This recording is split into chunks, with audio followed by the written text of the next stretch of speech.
Bismillahirrahmanirrahim. Mabinasayan. Assalamualaikum warahmatullahi wabarakatuh. Sa ngalan ng Allah, ang mga bagay at mawain ko rin natin ng Allah, ang pagpupuri sa kanya lamang, ang kapayapaan sa mga kanyang mga propeta mula sa unang propeta hanggang sa unang propeta, si Propeta Muhammad sallallahu alaihi wasallam. Okay, ang lecture ko ay tungkol kay Jesus. Isang araw si Maria ay pumunta doon sa gawing silanganan sa malayong lugar sa kanila. Isang araw ay pumunta sa kanya si Anghel Gabriel. Pumunta sa kanya si Anghel Gabriel at nagsabi siya na ikaw ay magdadalang tao. Tapos sumagot si Maria, sabi niya, ano kung magkakaroon ng anak na mabubuntis ako, wala namang gumalaw sa akin.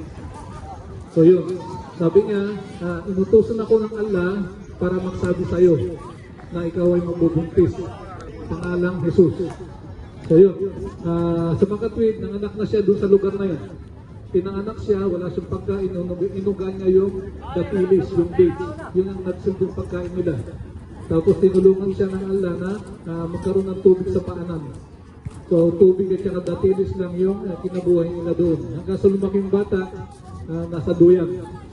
Sanggol pa lang. Bumalik na siya sa kanyang lugar, tinanong siya ng mga tao. Sabi niya, Maria, sabi niya, anong nagawa mo? Sabi niya, kasi alam nila na dalaga siya. Okay? So ngayon, wala siyang maisugot sa mga tao. Tinuro niya si Jesus, siya yung sasagot sa mga tao. Sa sanggol na edad ni Jesus, nagsalita siya.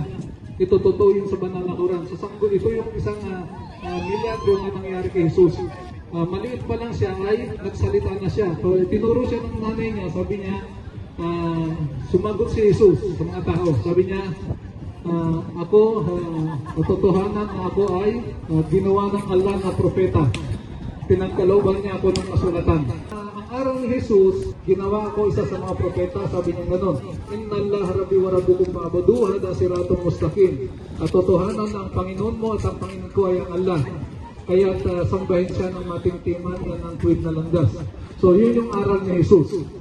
So ang mapupulot na aral dito ay unang-una, pinanganak siya ng walang tatay kasi kay Virgin Maria sa pamamagitan ng salita ng Allah. Sa mga Muslim, hindi naniniwala na si Jesus ay anak ng Diyos kundi propeta at saka sugo. Okay mga bro? Okay, maraming salamat sa inyong pakikinig. Assalamualaikum warahmatullahi wabarakatuh.